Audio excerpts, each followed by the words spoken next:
প্রিয় দর্শক, স্বাগত জানাচ্ছি আগামীর বাংলাদেশ অনুষ্ঠানে। আশা করি আপনারা ভালো আছেন, সুস্থ আছেন। আজকে আমাদের সঙ্গে আলোচনায় রয়েছেন বিশ্ববিদ্যালয়ের শিক্ষক, রাজনৈতিক বিশ্লেষক ও কলামিস্ট ডক্টর জাহিদুর রহমান। আপনাকে স্বাগত। ধন্যবাদ আপনাকে। ডক্টর জাহিদ, ইরানে শেষ পর্যন্ত আমেরিকা হামলা শুরু করলো, কি বলবেন? মানে খুব ইন্টারেস্টিং একটা ব্যাপার। আমেরিকা হামলা করবে কি করবে না এবার বোঝা খুব কঠিন ছিল, কারণ ডোনাল্ড ট্রাম্প, মানে আমেরিকার যে কোনো প্রেসিডেন্টের এক ধরনের কনসিস্টেন্সি আছে। আমি রিপাবলিকান অন্য প্রেসিডেন্ট, আমি ডেমোক্রেট রিপাবলিকান ভাগ করছি না।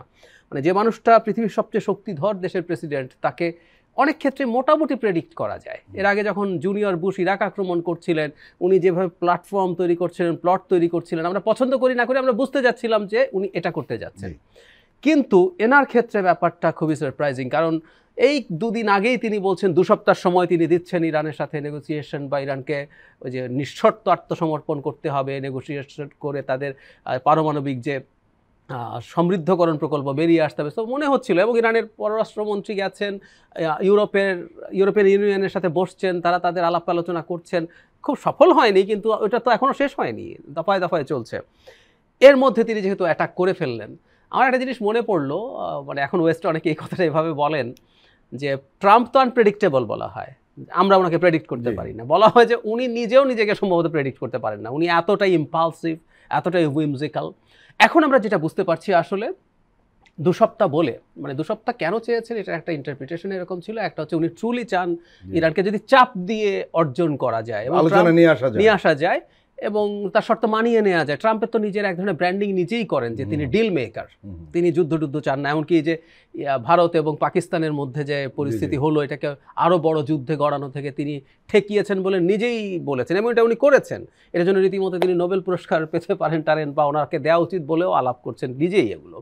সো এটা ওনার জন্য একটা পজিটিভ জিনিস হতে পারতো যদি সত্যিই চাপ দিয়ে এটুকু হতে পারে। আরেকটা কেউ বলছিলেন 2 সপ্তাহ উনি আসলে অপেক্ষা করছেন, কারণ ইরানে অ্যাটাক করার জন্য প্রয়োজনীয় প্রস্তুতি উনি নিচ্ছেন, সেটাও হয়ে থাকতে পারে। কিন্তু উনি হঠাৎ করে যেটা করলেন, এটা আসলে আমেরিকার মতো একটা পরাশক্তির অত্যন্ত অনুচিত কাজ হয়েছে।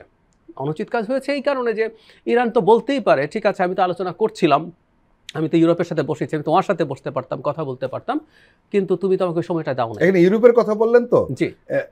ট্রাম্প কিন্তু এর আগে বলেছিল যে ইউরোপ এখানে কিছুই করার নেই, যা করবো আমি করবো। হ্যাঁ, উনি বলেছেন, ইউরোপকে তুচ্ছ-তাচ্ছিল্য করে বলেছিল কদিন আগে। একদম যখন তাই দেখা গেল, একদমই তাই। এবং উনি প্রয়োজনে উনি যে কোনো তুচ্ছ-তাচ্ছিল্য করেন। একটা উদাহরণ দিই, তুলসী গাবার্ড ওনার সব গোয়েন্দা প্রতিষ্ঠানের প্রধান। গাবার্ড মার্চ মাসে বলেছিলেন যে তাদের কাছে এই ধরনের কোনো প্রমাণ নাই যে ইরান নিউক্লিয়ার ওয়েপন তৈরি করতে যাচ্ছে। এই গতকাল ওনাকে একটা ওই যে প্লেনে ওঠার সময় একটা ইন্টারভিউতে উনি যেভাবে এই মন্তব্য করলেন, তাহলে আমরা খেয়াল করেন উনি ওনার সব গোয়েন্দা, আমরা সিআইএ, এফবিআই সহ মিলিটারির যে যত নাম জানি সবগুলোর চিফ হচ্ছে গাবার্ড। উনি ওনার চিফ যাকে তিনি নিয়োগ করেছেন, তিনি বলছেন তার কথা কোনো গুরুত্ব নেই, ঠিক নেই। তো তাহলে আপনি কাকে গোয়েন্দা প্রধান নিয়োগ করলেন? বা আমেরিকার উনি তো সব গোয়েন্দা প্রতিষ্ঠান থেকে তথ্য পান, তাহলে কি প্রশ্ন আসে না যে আমেরিকার গোয়েন্দা প্রতিষ্ঠানগুলো আদৌ কি এফেক্টিভ? খেয়াল করুন, উনি কেয়ার করেন না, এটাই হচ্ছে মূল ব্যাপার। উনি সব কিছুর কেন্দ্রে, এর বাইরে উনি কিছু দেখতে প্রস্তুত নন। তো এখন যেটা দাঁড়ালো শেষ পর্যন্ত, এখন আসলে পরবর্তীতে কি হবে সেই আলাপটা হবে। এবং ট্রাম্প যে 3-4 দিনের মাথায় অ্যাটাক করে ফেলেন 2 সপ্তাহ দেওয়ার পর, এটাও খুব সারপ্রাইজ আমাদেরকে করেনি। মানে একটা বিষয় আবার সামনে আসছে, সেই একই ছক, একই সাজানো গল্প আর চিত্রনাট্যের, ইরানকে যুক্তরাষ্ট্র ইরাক বানাতে চায় কিনা। আমরা কিন্তু একই দেখলাম, সেই পারমাণবিক অস্ত্র রয়েছে বলা হচ্ছে। একটু পার্থক্য আছে, আমি একটু পার্থক্যের জায়গাটা বলি। ইরাকে ওয়েপন অফ মাস ডিস্ট্রাকশন আছে বলে ক্যাম্পেইন করা হলো, তারা ইন্টেলিজেন্সের তথ্য দিয়ে তারপর অ্যাটাক করে শেষ হলো, এবং পরে দেখা গেল যে ওখানে আসলে ছিল না। এটা জাস্ট একেবারে মিথ্যা প্রপাগান্ডা। নিউ ইয়র্ক টাইমস কি এটা নিয়ে অস্কার পুলিৎজার পুরস্কার পেয়েছে, এবং পরবর্তী সময় তারা সরিও বলেছে যে আমাদের তত ঠিক ছিল না। একদম। তবে ইরানের ব্যাপারে অভিযোগ নিয়ে আমরা একটু আনবায়াসড হয়ে বোঝার চেষ্টা করি প্লিজ। মানে এখানে একটা সমস্যা আছে, আমি একটু খোলাখুলি যদি বলি যে আমরা যেহেতু মেজরিটি মুসলিমের একটা দেশ, ইরানও একটা মেজরিটি মুসলিমের দেশ, একটু ভিন্ন সেক্ট হলেও, শিয়া হলেও আমাদের ইরানিয়ানদের প্রতি সিম্প্যাথি আছে। এটা শুধু শিয়ার জন্য না, ইরান তো আসলে অন্যায় আক্রমণের শিকার হয়েছে, তাকে যেভাবে অ্যাটাক করা হয়েছে এটা অন্যায় হয়েছে। এটা সে শিয়া হোক, সুন্নি হোক, মুসলিম হোক বা অন্য কোনো ধর্মের হোক, এরকম একটা আক্রমণ সে করতে পারে না, এই জন্য নীতিগতভাবে যেতে পারি। কিন্তু একটা কথা এখানে জরুরি, ইরাকের সাথে ইরানের তুলনা করলে একটা জায়গায় চলবে না। ইরানের যে পারমাণবিক বোমা তৈরি করুক না করুক, ইরান তার ইউরেনিয়াম এনরিচ করছে, এটা কোনো ফ্যাক্ট, সন্দেহ নেই। এটা ফ্যাক্ট। জি। যেমন ধরুন ইন্টারন্যাশনাল যে অ্যাটমিক এনার্জি যে অ্যাসোসিয়েশন আছে IAEA, তারা ইরানে গেছেন, সুপারভাইজ করেছেন এবং ইরানের হাতে 400 কেজির বেশি 60% পর্যন্ত পিউরিফাইড ইউরেনিয়াম আছে।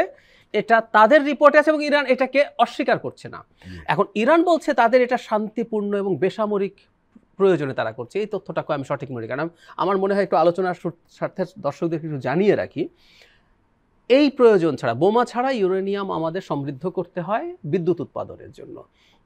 আমাদের প্রকৃতিতে আমরা ইউরেনিয়াম যা পাই, ইউরেনিয়ামের দুটো আইসোটোপ, যারা কেমিস্ট্রি পড়েছেন তারা জানেন আইসোটোপ আছে, যে আইসোটোপটা দিয়ে এই ফিশন রিয়াকশন সহজে করা যায়, সেটার আমরা যদি 100% ইউরেনিয়াম নেই, U-238 বলে, যেটা দিয়ে করা যায় না, সেটা হলো 99%-এর বেশি। আচ্ছা, বাকিটা হচ্ছে মানে 0.5, কোনো জায়গায় 0.7% হচ্ছে U-235, যেটা দিয়ে এই বোমা বানাই বা পারমাণবিক বিদ্যুৎ কেন্দ্র বানাই।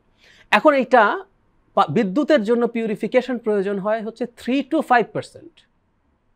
ওটা করলেই মানে একটা 100% ইউরেনিয়ামের মধ্যে U-235 95%, আর 5% যদি U-238 যদি 95, আর যদি 235 5% থাকে, ওইটাতে আপনি বিদ্যুৎ বানাতে পারবেন। তো আপনি এটাকে 60% পর্যন্ত এনরিচ করছেন কেন? বোমা বানানোর জন্য 90% এনরিচড লাগবে, U-235 90% লাগবে, 85-এও হতে পারে। সো আপনি 60 করেছেন বা আপনি ওদিকে যাচ্ছেন, এবং আপনি 400 কেজি, যেটা দিয়ে 10টা-12টা বোমা বানানো যেতে পারে। আমি মনে করি ইরান বোমা বানাতে চেয়েছিল। সুতরাং ইরানের ওপরে যদি বোমা বানানোর অভিযোগ আনা হয়, আমি ব্যক্তিগতভাবে মনে করি এই অভিযোগটা সঠিক। আরেকটা জরুরি কথা আছে, ইরান কি বোমা বানাতে পারে আইনগতভাবে? উত্তর হচ্ছে পারে না। ইসরায়েলকে পারে? টেকনিক্যালি পারে। আমি বলি কথাটা খুবই ইন্টারেস্টিং। আমি পারমাণবিক বোমা বানাবো না বলে একটা চুক্তি আছে, NPT, নিউক্লিয়ার নন প্রলিফারেশন ট্রিটি। এই চুক্তিটা বলে 67 সালের 1 জানুয়ারির মধ্যে যে দেশগুলোর হাতে নিউক্লিয়ার বোমা ছিল, তারাই এটার অধিকারী, আর কেউ অধিকারী হতে পারবে না। এবং এই 5টা দেশ আর কাউকে সাহায্য করবে না, যে 5টা দেশ নিরাপত্তা পরিষদের স্থায়ী সদস্য। মজার ব্যাপার, কিছু দেশ এই চুক্তির অংশ না। ইসরায়েল কিন্তু এই চুক্তি সাইন করে না। সুতরাং টেকনিক্যালি ইসরায়েল বলছে আমি যে বোমা বানাবো না, আমি তো এটা বলি নাই। ভারত সাইন করে নাই, পাকিস্তান সাইন করে নাই। মজার ব্যাপার, প্রত্যেকটা দেশ কিন্তু বোমা বানিয়ে ফেলেছে। নর্থ কোরিয়া ঢুকেছিল, আবার বেরিয়ে এসে সেও বোমা বানিয়েছে।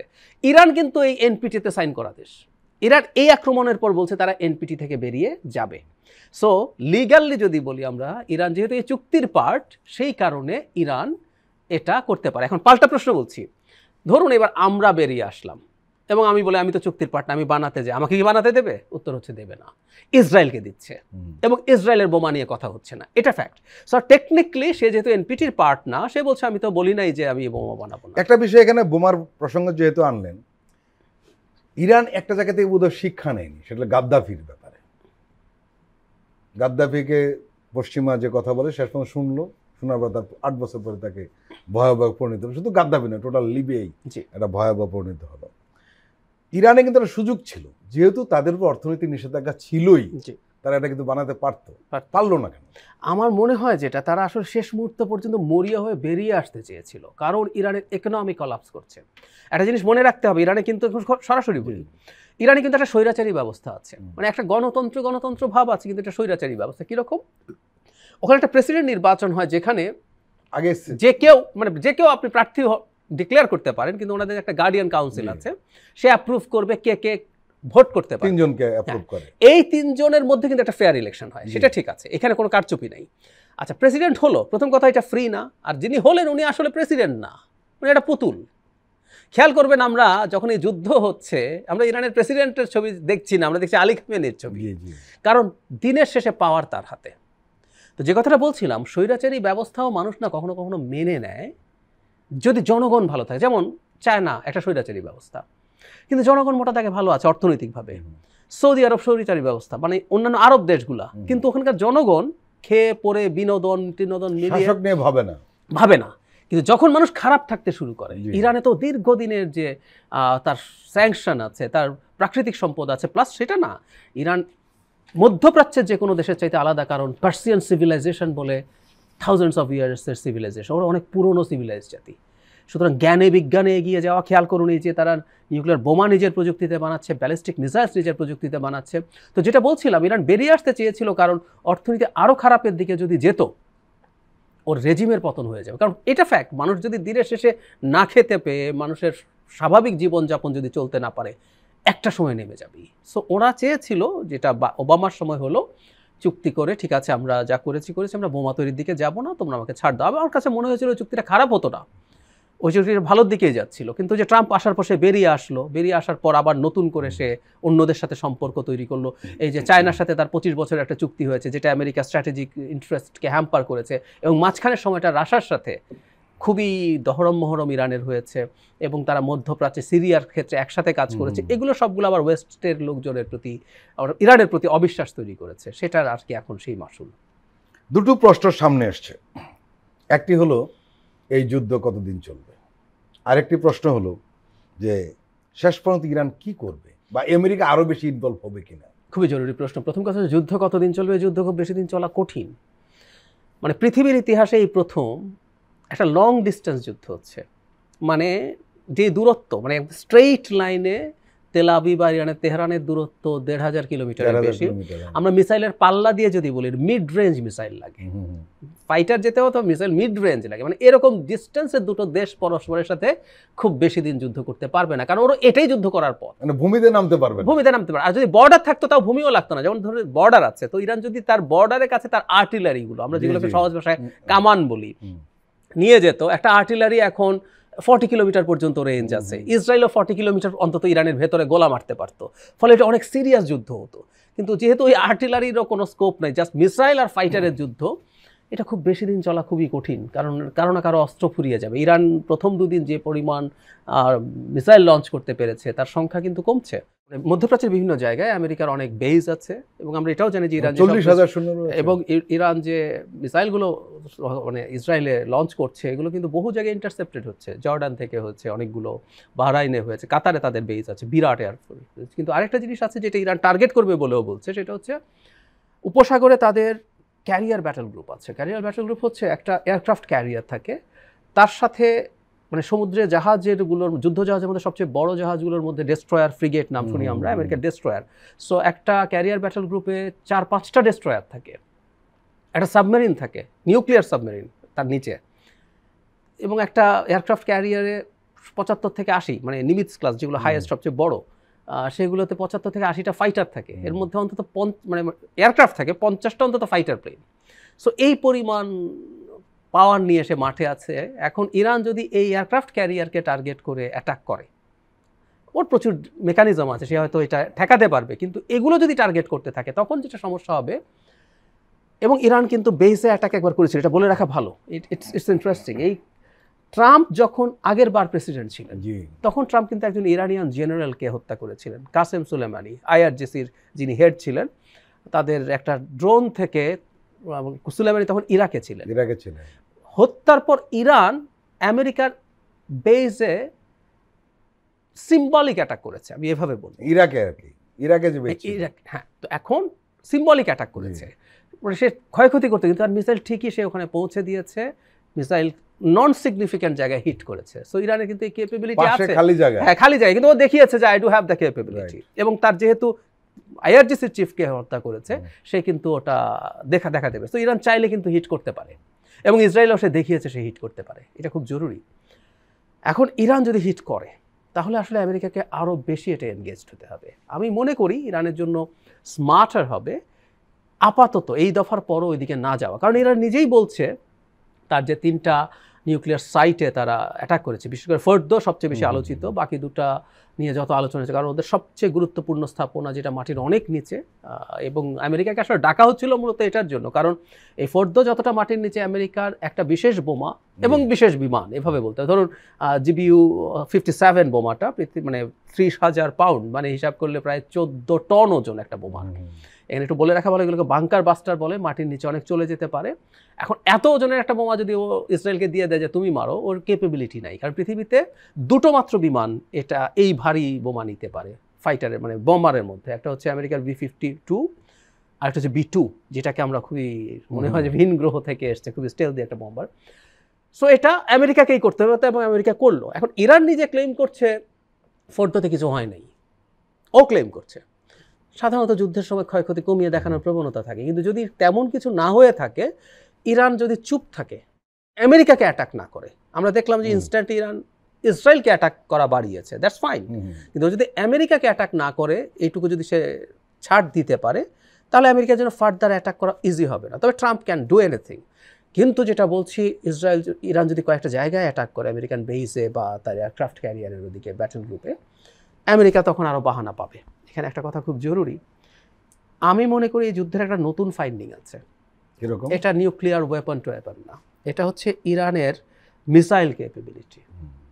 খেয়াল করুন, ইরান এতগুলো জায়গায় ইসরায়েলকে হিট করতে পারবে অনেকেই ভাবেন নাই, এবং যত দিন যাচ্ছে হিটের পরিমাণ বাড়ছে। এক হলো ইসরায়েলের যে এয়ার ডিফেন্স সিস্টেম, তারও তো মিসাইল আছে পাল্টা, এবং এটা নিয়ে ওয়াল স্ট্রিট জার্নাল একটা ডিটেল রিপোর্ট করেছে, যেখানে দেখা গেছে, এবং এটা সত্য, যে আপনার তো আনলিমিটেড ওই মিসাইল নাই। এবং আমি আমাদের দর্শক যারা আছেন তাদেরকে বলবো, তারা যদি ইন্টারন্যাশনাল রিলেশনস বুঝতে চান, এই অস্ত্রশস্ত্র বুঝতে হবে। কেন? আপনি যখন একটা দেশকে অ্যাটাক করছেন একটা মিসাইল দিয়ে, তার অ্যাকিউরেসি যদি 50 মিটারও হয়, যে সেটা টার্গেটের 50 মিটারের মধ্যে গেছে, এটাকে প্রিসিশন ওয়েপন বলে। মানে আপনি 50 মিটারের মধ্যে গেলেই কাজ হয়ে গেল। কিন্তু আপনি যখন একটা মিসাইল ইন্টারসেপ্ট করছেন, ওটা 50 মিটার না, 5 মিটারও এদিক সেদিক হওয়া যাবে না। সো এই মিসাইলটা যেটা দিয়ে ইন্টারসেপ্ট করছেন, এটা অনেক বেশি সফিস্টিকেটেড হতে, এটা অনেক বেশি এক্সপেন্সিভ মিসাইল হয়। দেখা গেছে অ্যারো 3, যে মিসাইল দিয়ে তারা আসলে এবার ইরানের এই ব্যালিস্টিক মিসাইলগুলো আটকাচ্ছে, একটা অ্যারো 3-র দাম বাংলাদেশি টাকা, একটা মিসাইলের দাম 25 কোটি টাকা, এবং বানাতে প্রচুর সময় লাগে।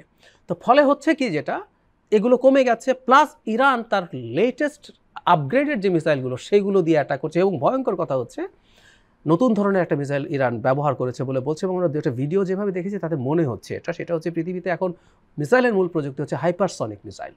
মানে আমাদের ব্যালিস্টিক মিসাইলগুলো সুপারসনিক, মানে শব্দের বেগের বেশি চলে, 2 গুণ 3 গুণ চলে। যেই মিসাইলটা শব্দের বেগের 5 গুণ বা তার বেশি বেগে চলে, সেটাকে হাইপারসনিক মিসাইল বলে, এবং ইরান হাইপারসনিক মিসাইলও বানিয়েছে।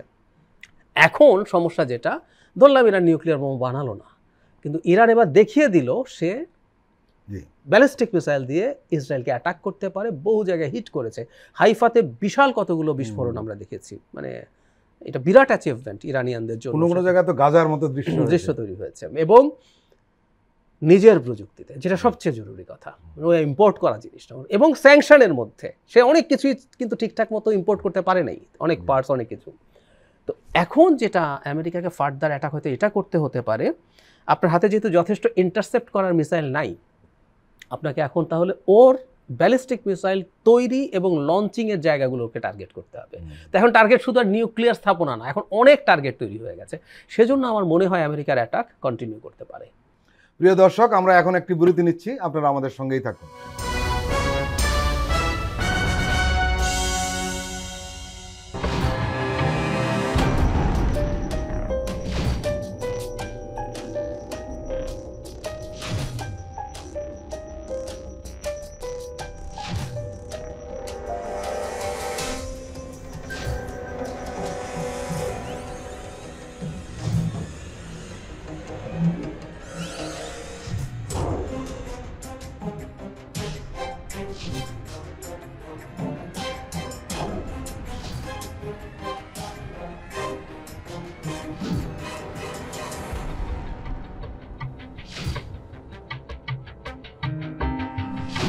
কেমন আছে অর্থনীতি দেখবেন প্রতি সোম ও মঙ্গলবার রাত 10:20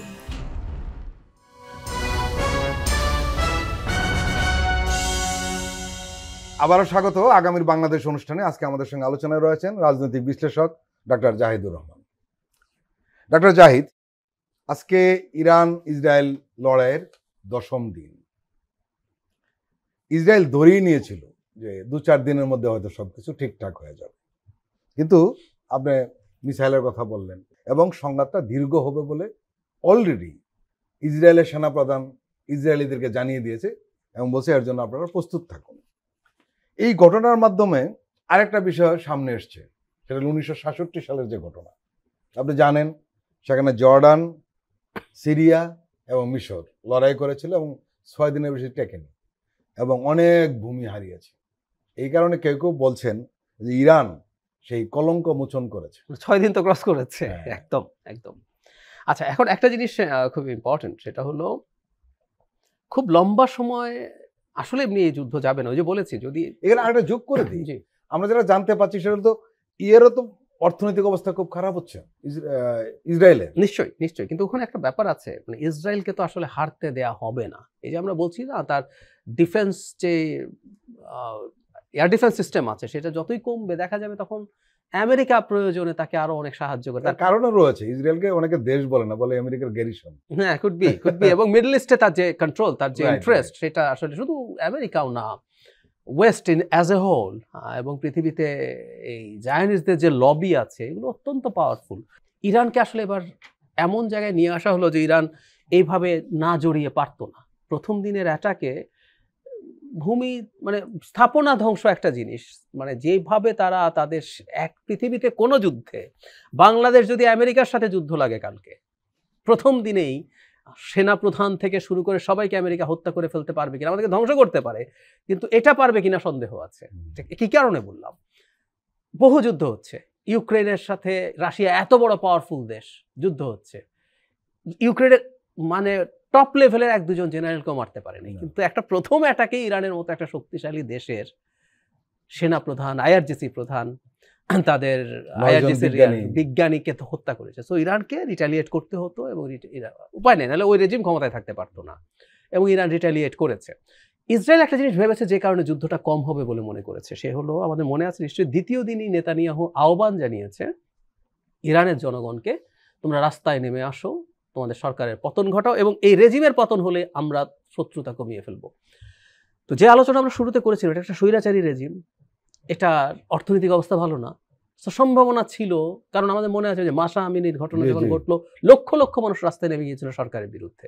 সো সরকারের বিরুদ্ধে কিন্তু লোক আছে প্রচুর, কিন্তু আমরা দেখলাম যে ইসরায়েলের আহ্বানে লোকজন নেমেছে, কিন্তু ইসরায়েলের বিরুদ্ধে উল্টো। আমি সেটাই বলছি, ইসরায়েলের ক্যালকুলেশনটা ছিল তারা অ্যাটাক করবে, ম্যাসিভ অ্যাটাক করবে, করার পরে মানুষও রাস্তায় নেমে যাবে, রেজিম চাপে পড়বে, রেজিম তার দেশের ভেতরে ঝামেলায় থাকবে, এদিকে ঝামেলায় থাকবে, কোনো একটা সময় পতন হয়ে যাবে। এমনকি আমরা দেখেছি আলী খামেনেইকে হত্যা করার সব রকম প্রস্তুতিও ছিল, কিন্তু আমেরিকা, ট্রাম্প বলেছে যে সে এটা এন্ডোর্স করে নাই।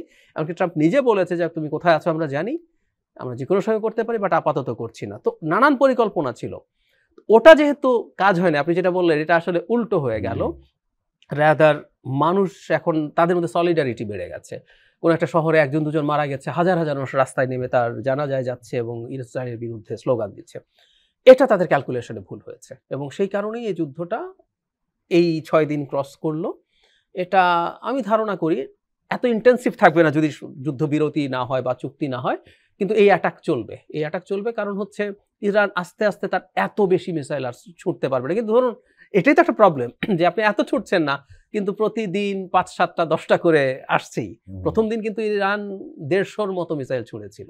ঠিক আছে, যদি এটা চলতে থাকে, আপনি যদি কমিয়েও করেন, এবং তার তৈরি স্থাপনা যদি খুব বেশি ধ্বংস না হয়ে থাকে, ইরানের পক্ষে কিন্তু সম্ভব। সো এটা আরো কয়েক সপ্তাহ তো কন্টিনিউ করবেই, কোনো সন্দেহ নেই। ইসরায়েলের তো প্রবলেম রয়েছে, তার দেশে কিন্তু একদম আনরেস্ট অবস্থা মানে চলে গেছে। আপনি একটা জিনিস জানেন নিশ্চয়ই, সেটা হলো ইসরায়েলে যারা বসতি, তারা বাইরে থেকে যাচ্ছে, গিয়ে ওখানে বসতি করেছে, তাদের কিন্তু নৈতিক বলটা কম, ওরা ভয় পায় বেশি, ভীষণ রকমের। আরো একটা বড় ব্যাপার আছে, আপনি এতদিন মনে করেছেন আপনি সিকিউরড, জি, আপনাকে কেউ কিছু করতে পারবে না, আপনি সবাইকে করবেন।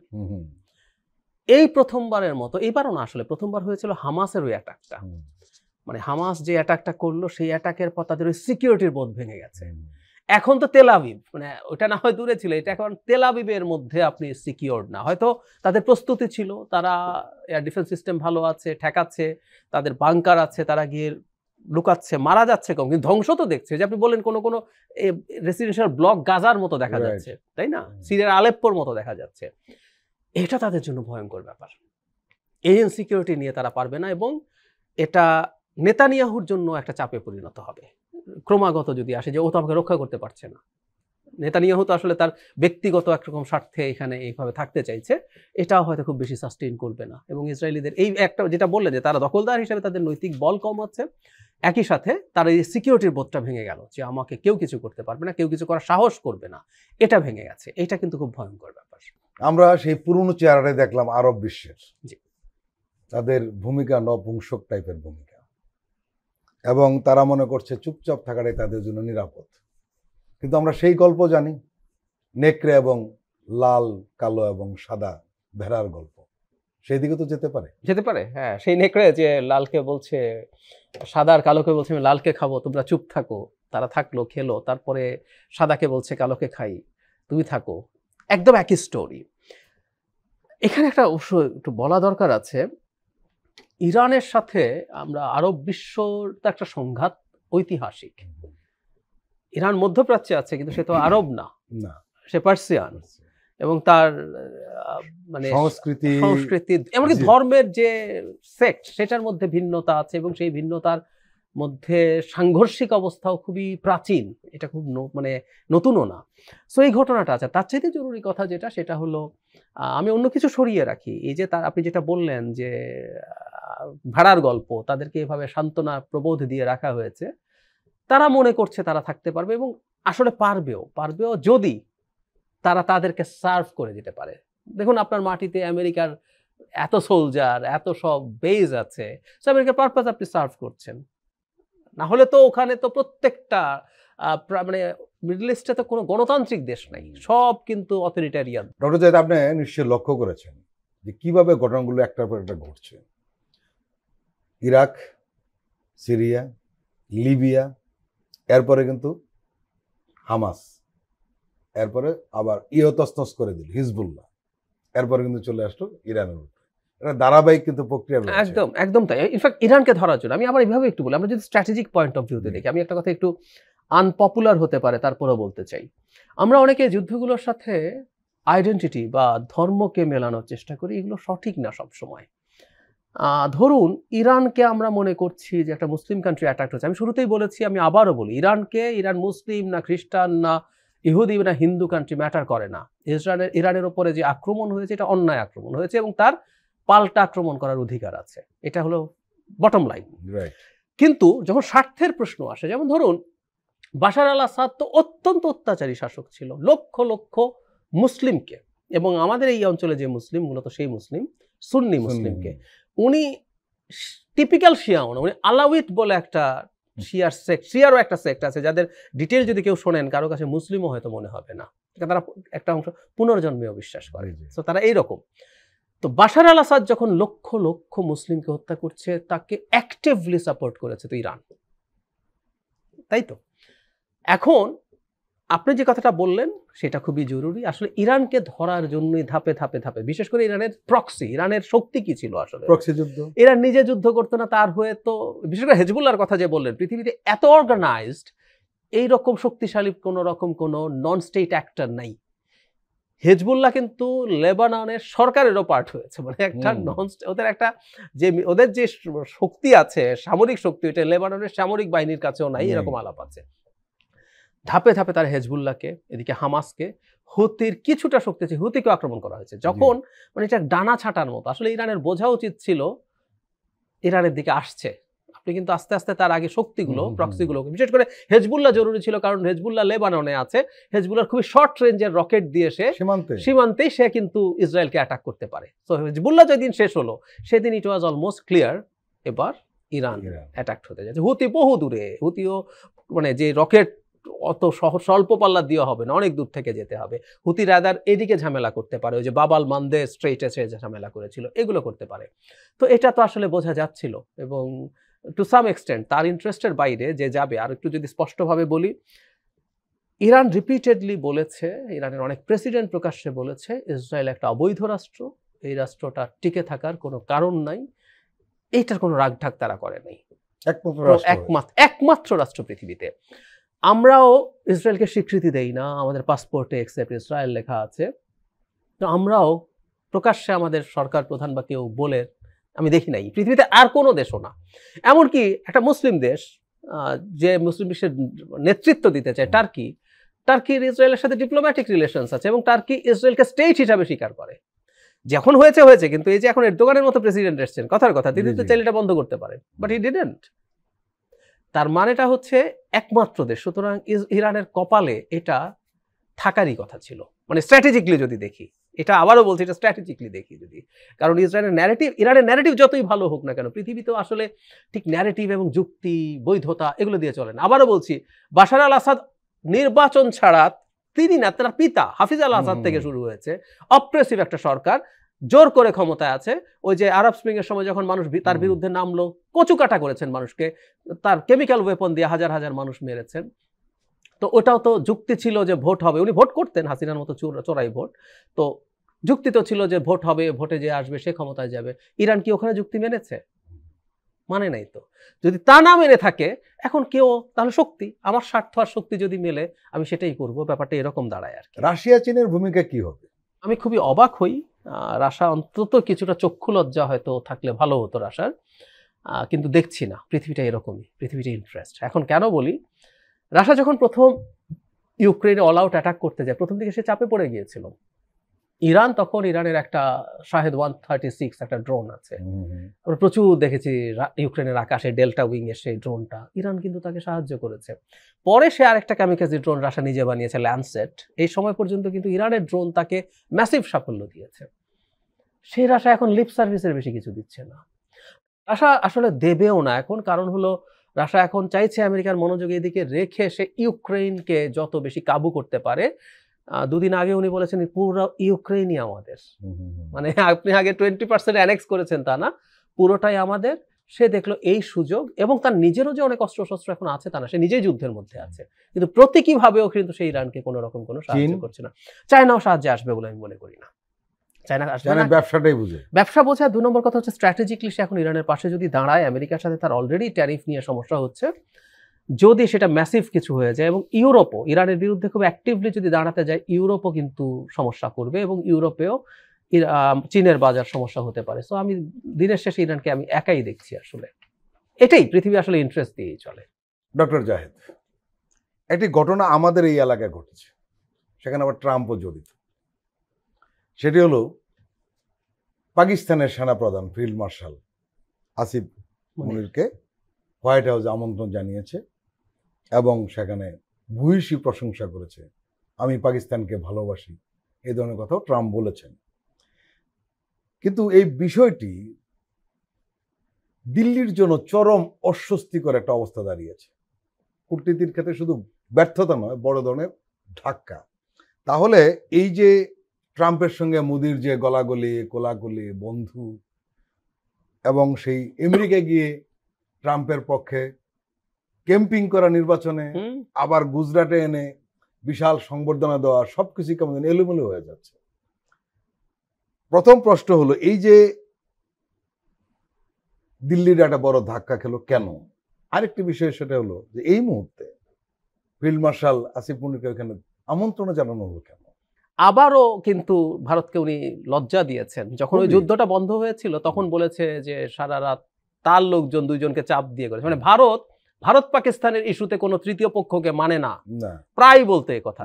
মানে তখনও ডুবিয়ে দিয়েছে, এবং এই আবারও এই আসিফ মুনিরের সাথে কথার পর আবারও ট্রাম্প তার নিজের রোলের কথা নিয়ে এসেছে, বারবার বলছে, এবং এটা ভারতকে খুবই হিউমিলিয়েট করে যে আমাকে চাপ দিয়ে যুদ্ধ বন্ধ করতে বলা হয়েছে। এটাও একটা হিউমিলিয়েশন। এবং অবশ্যই আসিফ মুনিরকে ডেকে নিয়ে যাওয়া, ওই যে একটা কথা বলেছিলাম, পৃথিবীতে কিসিঞ্জারের একটা কথা আছে, কোনো স্থায়ী শত্রু বন্ধু নাই, স্বার্থই হলো ইটার্নাল, এটাই চিরন্তন। ইরানের সাথে পাকিস্তানের একটা বিরাট বর্ডার আছে, বেলুচিস্তানের 5টা জেলার বর্ডার, এবং ওই পাশেও কিন্তু একই জনগোষ্ঠী 100 কিলোমিটার পর্যন্ত এবং পশতু আছে, এবং এই যে ডুরান্ট লাইন, এটা ওরা মানেও না, সুতরাং আনাগোনা করে ওরা কোনোদিন। আসলে আমরা দেশ বানাই, কিন্তু এইগুলো তো হাজার হাজার বছরের জাতি, একই জাতি। এটা ভারতের সাথেও এই যে বিভিন্ন মিয়ানমারের সাথে যে জাতিগোষ্ঠীর ঘটনা আছে, ইরানের যে ওই 100 কিলোমিটার ভেতরে ইরানের, এদের জীবনযাত্রার হুবহু পশতুর মতো ইরানের সাথে কোনো মিল নেই, একই জাতি, খাবার, পোশাক সবকিছু একই জাতি, একই জাতি, পশতু ভাষা চলে, হ্যাঁ, একই জাতি। সো আমি নিশ্চিত যে পাকিস্তানকে ডাকা হয়েছে ইরান যাতে মানে এদিক থেকে কোনো না কোনো রকম, যেহেতু তার বর্ডার আছে এবং পাকিস্তানেরই সুযোগ আছে ইরানকে যদি তারা কিছু সাহায্য করে, সহজে পারে, বর্ডার আছে, যদি ইচ্ছা করে। সো এই ব্যাপারটা এনশিওর করেছে, বা আমি কথ্য ভাষায় যদি বলি কিছু হুমকিও দিয়েছে। আমেরিকা তো পাওয়ারফুল দেশ, সে শান্ত মাথায় কিছু যদি তুমি না করো তাহলে এই কনসিকুয়েন্স আছে, দুটোই করেছে। এবং আসিম মুনির এর মধ্যে এটাতে ইনভলভ হওয়ার প্রয়োজন মনে দিয়েছে, সম্পর্ক তৈরি হয়েছে, তাকে শোকেস করতে পেরেছে এবং প্রশংসিত হয়েছেন। এবং ইন এনি কনসিডারেশন এটা ভারতের জন্য একটা পররাষ্ট্রনীতি বলা হচ্ছে, মোদির জন্য খুব বেইজ্জতি, ডিজাস্টার। এবং ডেকেছে কাকে? আসিম মুনিরকে। যে অভিযোগ ভারত সবসময় করে যে এরা সন্ত্রাসবাদকে প্রমোট করে, এবং এই আক্রমণের আগে আসিম মুনিরের বিরুদ্ধে মারাত্মক অভিযোগ তাদের ছিল, তিনি যেসব মন্তব্য করেছেন সেসব নিয়ে, সে তাকে নিয়েই আমেরিকা এই কাজটা করছে। আসলে ব্যাপারটা তাই, এটা ইন্টারেস্ট, এটা যার যখন যাকে প্রয়োজন, যেভাবে প্রয়োজন। এবং সুপার পাওয়ার, আমি ভারত সম্পর্কে এই কথাটা প্রায়ই বলি, ভারত কোনোদিন সুপার পাওয়ার হবে না, রিজিওনাল সুপার পাওয়ার হবে না। কেন জানেন? আমি যখন 5-6-এ পড়ি, আমাদের একদম ইগো ছিল না। ও আমাকে এটা বলেছে, কেন ওর সাথে আর কথা বলবো না, তো বলবো না 3 বছর কথা বলি নাই। আমার এরকম বন্ধু আছে। সুপার পাওয়ার কি করে জানেন? এটা কাজ করে, আমি ওইটাই চলে গেলাম। আচ্ছা, হাসিনাকে আমি রাখতে চেয়েছি, ওটা বাতিল না, এখন নতুন যারা আছে তাদের সাথে আমি খাতির করি। চায়না যেটা করছে, চায়না হাসিনাকে এন্ডোর্স করেছিল, এই জন্যই চায়না সুপার পাওয়ার হচ্ছে। পাকিস্তান নিয়ে প্রচুর নেগেটিভ কমেন্ট ট্রাম্পের আছে, প্রচুর কমেন্ট আছে। এবং ট্রাম্পের যে টাইপ, সে কিন্তু একটা ইসলামোফোব। পাকিস্তানকে তার পছন্দ করার কথা না, কিন্তু এখন ভালোবাসে, এখন তার প্রয়োজন আছে। এবং পাকিস্তান যদি তার সাথে অ্যালাইনমেন্ট দিয়ে চলে, সে দেখবেন পাকিস্তানের সাথে আর ঝামেলা করছে না। আপনার নিশ্চয়ই মনে আছে যে আমেরিকা, মানে পাকিস্তানে তো প্রচুর F-16 কিনেছিল, ওটার আপগ্রেড করা, এই আপগ্রেড আমেরিকা আপগ্রেড প্যাকেজ দিতে চায় নাই, বহুদিন ঝুলিয়ে রেখেছে। দেখবেন যে কদিন পর হয়তো একেবারে ঢোল পিটিয়ে সেটা সে দিয়েও দিচ্ছে। সো স্বার্থের সাথে সবকিছু, মোদির সাথে তার একসময় যে স্বার্থ ছিল, মোদির সাথে বহু ক্ষেত্রে যদি সমস্যা তৈরি হয়ে যায়, ট্রাম্পের ব্যাপারটা তাই, উনি ওনার স্বার্থ, দেশের স্বার্থ এবং ওনার ব্যক্তিগত ইগো যেটা মনে করে সেটাই করবে। এবং এটা আসলেই ভারতের একটা ডিজাস্টার। বন্ধু টন্ধু বলে ভোট টোটছে এত কিছু, সেটা শেষ পর্যন্ত এই জায়গায় শুধু আমেরিকার সঙ্গে না, কোনো দেশে তার কূটনীতি জমছে না, জমবে না। আপনি বাদ দেন, মানে ওরা তো পাওয়ারফুল দেশ, ভারত তার সাথে খাতির করতে হবে। ছোট দেশ যেগুলো অর্থনৈতিক বলেন, সামরিক বলেন, যোজন পিছিয়ে, আমাদের এই অঞ্চলে নেপাল, আমরা, শ্রীলঙ্কা, মালদ্বীপ, আপনি শত্রু বানাচ্ছেন সবাইকে। মানে ওয়ার্কিং রিলেশনও নাই না, বন্ধু দূরে থাক, ওয়ার্কিং রিলেশন, শত্রু। ইন্ডিয়া আউট ক্যাম্পেইন করে মালদ্বীপের প্রেসিডেন্ট হয়ে যায়, 5.5 লাখ লোক। বোঝেন আপনি কি করছেন? ভালো, এটা দেখতে ভালো লাগছে।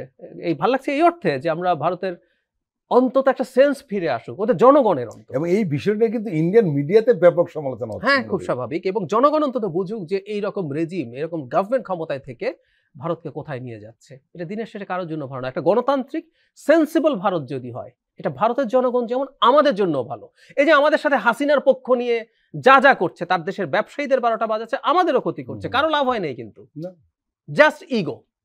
শেখ হাসিনাকে ঠিক আছে আপনি আশ্রয় দিলেন, আমাকে ভিসা দিচ্ছে না, না দিয়ে আপনার লস হচ্ছে না, হচ্ছে আপনি নিজের নাক কেটে পরের যাত্রা ভঙ্গ করছেন। তো পশ্চিমবঙ্গের ব্যবসায়ীরা ভীষণ ক্ষিপ্ত তাদের। এবং পশ্চিমবঙ্গের 26-এ যে নির্বাচনটা হবে, সেই নির্বাচনে বিজেপি ভালো করবে বলে একটা প্রচার চলছিল, কিন্তু এখন উল্টো প্রচার, যেখানে ধসে যাবে, খুবই সম্ভাবনা আছে। তো একটা সেন্সিবল ভালো গণতান্ত্রিক ভারতের জনগণ যেমন এই অঞ্চলের সবার জন্য ভালো হবে আমি মনে করি, যদি এই সব ঘটনা তাদের জনগণকে সতর্ক করে, চাপ তৈরি করতে সাহায্য করে, এটা ভালো। এখন তার একটা জোট হচ্ছে, আপনি নিশ্চয়ই দেখেছেন, জি, যে বাংলাদেশ, পাকিস্তান এবং চীন, অর্থনৈতিক জোট বলছে। এটা অর্থনৈতিক জোট, এবং এটা খুবই প্রিমিটিভ, এখনো খুব বেশি আরেকটু ডেভেলপ করুক, বোঝা যাবে। কিন্তু ঘুরে ফিরে একই, বাংলাদেশ এ ধরনের জোট করতে যাচ্ছে, এটা নিয়েও দেখবেন প্রচুর কথাবার্তা শুরু হয়েছে ভারতে। আপনি সার্ক করতে দেবেন না, সার্ক আগাতে দেবেন না পাকিস্তান আছে বলে, তো সবাই তো সবার পথ খুঁজবে, এটাই নিয়ম।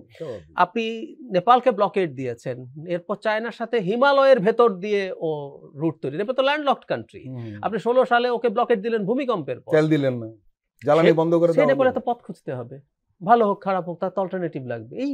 এর মধ্যে কোনো এদিক সেদিকের কিছু না। আমি তো তার টাকা খাই না, আমি কিছু আনি না, ওই ভারতীয় লোকরা আমরা পেঁয়াজ না দিলেও খেতে পারি, ভাবতে এরকম আমাকে বিনা পয়সায় পেঁয়াজ দিচ্ছে, আমি পেঁয়াজ কিনে আনি ভাই, না ঠিক আছে আমি চাষ করি, না পারলে আমি অন্য কোথাও থেকে আনবো, it's as easy as this. এভাবে চলবে না তো। ডক্টর জাহিদুর রহমান, আপনি আমাদের দীর্ঘ সময় দিলেন, আপনাকে আন্তরিক ধন্যবাদ। প্রিয় দর্শক, আজকের অনুষ্ঠান আমরা এখানে শেষ করছি। আপনারা ভালো থাকবেন, সুস্থ থাকবেন, আল্লাহ হাফেজ।